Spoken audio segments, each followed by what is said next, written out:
Saya sering menangis ya, menangis untuk negeri tercinta Nusantara ya. Jangan sampai terjadi seperti di luar negeri sana. Sudah jauh-jauh hari kemarin saya kolaborasi dengan Gus Ropek ya.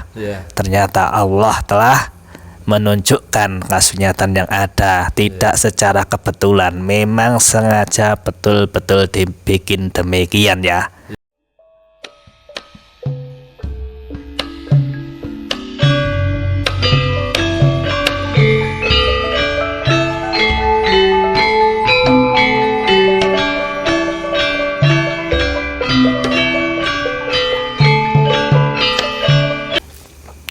Assalamualaikum warahmatullahi wabarakatuh. Sagunging tumati rahayu. Jumpa lagi lur dengan channel kesayangan Anda ini yang akan menampilkan kolaborasi Gus Ropek dan Kang Togo. Setelah Gus Ropek dan Kang Togo melakukan ritual ataupun tafakur beberapa hari ini saya terlebih dahulu ingin bertanya kepada Gus Ropek dulu nggih. Nah, selama ritual beberapa hari yang lalu, apa petunjuk yang didapat dari Gus Ropek mengenai Nusantara pada saat ini gitu Gus? Mohon pencerahannya Gus. Mohon maaf sebelumnya sebagai wujud rasa cinta kami kepada NKRI, cinta kami kepada Nusantara, kami selalu bertirakat bersama demi kejayaan Nusantara. Dan pada kesempatan ini petunjuk atau nasihat yang kami dapat dari leluhur-leluhur Nusantara atas dasar tirakat kami mendekatkan jiwa kepada Allah. Saat ini yang sedang disorot adalah para nakes, Mas, para tenaga kesehatan atau yang berhubungan dengan kesehatan seperti itu, Mas. Oh ya, kenapa Gus kok yang menjadi sorotan utama adalah para nakes? Mohon pencerahannya lagi Gus. Dari petunjuk yang saya dapat, karena sekarang benteng pertahanan inti Nusantara adalah nakes. Ya, kita lihat nakes dibantu oleh TNI, dibantu oleh Polri, dibantu oleh pemerintah daerah. Jadi otomatis itu menunjukkan bahwa nakes ini adalah benteng pertahanan tertinggi di Nusantara dalam berhubungan dengan pertahanan. Sekarang kan berhubungan dengan corona. Corona ini kan ibaratnya hantu dunia gitu loh, Mas. Ini dari para leluhur Nusantara, para zuriat Nusantara, atas izin Allah menyatakan apresiasi, penghargaan yang sedalam-dalamnya, setinggi-tingginya kepada para nakes yang sudah melakukan tugasnya sebagai ujung tombak pertahanan Nusantara, yaitu bagi mereka yang berlaku lurus, jujur, dan benar.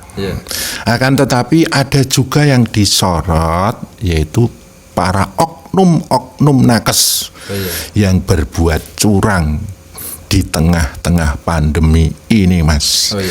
Kita lihat, ya kalau secara kasat mata saya juga nggak tahu apa yang terjadi, tapi para leluhur Nusantara atas izin Allah mata mereka tajam, dengan mata angin, mata semesta mereka tajam sekali melihat adanya oknum-oknum yang tidak bertanggung jawab dalam pelaksanaan corona ini, Mas. Dan bagi para pelaku kecurangan yang tidak amanah berhubungan dengan corona ini, akan ada azabnya. Dan para leluhur mengatakan bagi para oknum-oknum nakes yang tidak bertanggung jawab dan tidak amanah ini, mereka tidak layak hidup di Nusantara. Seperti itu, Mas. Nah, ini tadi kan Gus Rafiq selalu menyebut oknum-oknum nakes gitu ya, Gus. Nah, itu yang dimaksud oknum nakes itu siapa saja gitu, Gus? Dari petunjuk yang saya dapatkan, ini ada di departemen-departemen.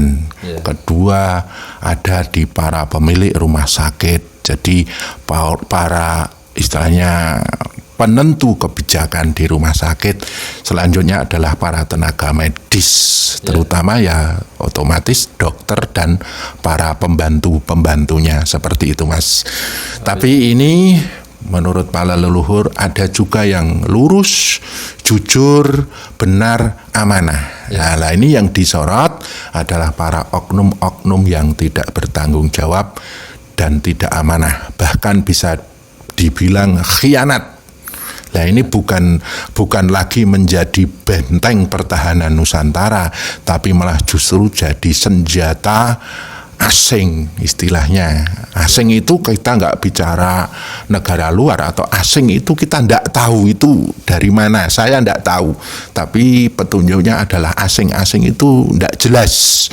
Mereka justru kalau tidak bertanggung jawab dan tidak amanah itu, mereka malah justru jadi senjata merusak Nusantara. Nusantara ini ya terutama masyarakat penghuni Nusantara gitu, Mas Moyo. Oh iya. Ya. Terima kasih pencerahan Gus Rafiq. Ini sekarang saya beralih ke Kang Togo. Mohon pencerahannya Kang Togo. Monggo. Ya, terima kasih atas waktunya buat saya. Apa tadi yang sudah disampaikan, saya sangat setuju sekali ya. Karena ini sudah mulai geraknya semua itu gerak alam. Jadi segala sesuatu yang terdapat dari sebuah ritual atau tafakur ini nanti, maka yang bergerak pun adalah alam. Dan kami semua hanya sebatas menyampaikan, dan kami tidak tahu ini nanti kapan berjalannya. Ya, nanti ditunggu saja, dan ini pasti akan mengenai oleh orang-orang yang zalim itu tadi ya. Kan seperti itu. Dan tentunya kalau orang yang tidak merasa berbuat demikian, ya nggak usah panik ya. Yang santai saja, karena sabda leluhur ini akan berjalan kepada orang-orang yang betul-betul sudah tidak mempunyai sifat amanah lagi, cenderung yang memanfaatkan situasi dan keadaan tentunya ya. Kan seperti itu. Di balik kacamata hitam saya ini, saya sering menangis ya. Menangis untuk negeri tercinta Nusantara ya. Jangan sampai terjadi seperti di luar negeri sana. Sudah jauh-jauh hari kemarin saya kolaborasi dengan Gus Rafiq ya. Ternyata Allah telah menunjukkan kasunyatan yang ada, tidak secara kebetulan, memang sengaja betul-betul dibikin demikian ya. Dan apabila nanti saya dan Gus Rafiq kolaborasi menyinggung nanti keadaan Nusantara ini, nanti bisa terjadi seperti di luar negeri sana. Takutnya nanti ketika saya dan Gus Rafiq menyampaikan pitutur dari sang yang leluhur ya, takutnya nanti kun fayakun terjadi beneran. Maka kalau bisa jangan sampai terjadi, kan gitu ya. Maka dari itu hendaklah kita menjadikan sebuah kaca penggala, menjadi sebuah peringatan apa yang sudah terjadi. Kalau saudara-saudara yang ada di dalam negeri ini ingin bukti otentik yang lebih jelasnya, apa harus nunggu seperti luar negeri, kan gitu ya. Ya, dilanjut lagi Kang Moyo. Monggo Gus Rafiq untuk menambahnya lagi. Berhubungan dengan tauhid, kalau dipertanyakan kok yang disebut leluhur-leluhur terus, ya memang kami akrab dengan beliau-beliau yang dimuliakan. Jadi para leluhur itu sudah diberi izin, istilahnya insya Allah mereka dekat dengan yang maha luhur. Lah otomatis kalau mereka dekat yang maha luhur, sabda pun insya Allah kun fayakun seperti yang maha luhur itu tadi. Allah itu ghaibul ghaib, akan menggerakkan semesta ini dengan utusan-utusannya, dan kami ini hanya sebagai penyambung lidah seperti yang dikatakan oleh Kang Antoko tadi. Dan ini pesan ini saya sampaikan memang diperintahkan untuk disampaikan seperti itu, Mas Moyo. Jadi ini nanti insya Allah benar-benar terjadi. Jadi harapan kami bagi para pelaku benteng pertahanan inti di Nusantara ini dengan yang berhubungan dengan corona ini, tolong pakailah trisula, benar, jujur, dan lurus. Insya Allah akan selamat, dan insya Allah akan menyelamatkan masyarakat Nusantara ini. Dan insya Allah di keadaan seperti ini, hantu dunia yang namanya corona ini menjadi satu batu pijakan kejayaan Nusantara. Sampean ngertos, saya ini pecinta Nusantara, pencinta NKRI. Itu bendera ini sudah saya pasang di padepokan saya lebih dari 25 tahun. Jadi kami seperti ini sebagai rasa cinta kami kepada Nusantara. Begitu Mas Moyo. Terima kasih Gus Rafiq. Monggo Kang Togo untuk menambahkannya lagi. Ya, jadi bagaimana tentang leluhur itu sudah diterangkan ya. Leluhur itu adalah Sang Maha Luhur atau Allah itu sendiri ya. Kalau Allah bisa menggulung jagat, apalagi cuman menggulung segelintir manusia ya. Apalagi yang urusannya babakan garda depan nakes yang nakal-nakal itu tadi ya. Dan itu sangatlah gampang, mudah sekali ya. Maka dari itu, kalau Anda menyaksikan tayangan ini, segeralah untuk sadar diri, untuk bertobat. Jangan diulang lagi. Apa perlu sekali lagi saya bilang, leluhur harus membuktikan, kan gitu ya. Karena leluhur ini tidak main-main, karena leluhur itu adalah Allah Subhanahu wa taala. Kebetulan saya sama Gus Rafiq mendapatkan ilham ini juga dengan cara laku spiritual yang gak sembarangan, kan gitu ya. Jadi kalau ada yang bilang kok Kang Togo seperti ini, Gus Rafiq seperti ini, terserah Anda mau komentar apa saja ya. Terus kenapa saya suka pakai kacamata hitam ya? Tentunya mungkin Anda bertanya-tanya ya.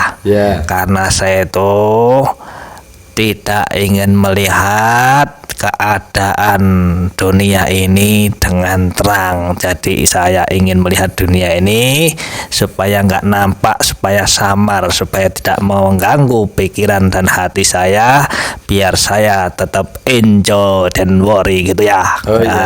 Jadi tetap bahagia gitu ya. Kalau nanti saya lepas kacamata, saya lihat segala sesuatunya terang benderang, saya sedih, malah nanti bisanya nangis dan nangis terus sampai habis ini kering air mata ya. Jadi biar saya bahagia ya, pakai kacamata hitam gitu ya.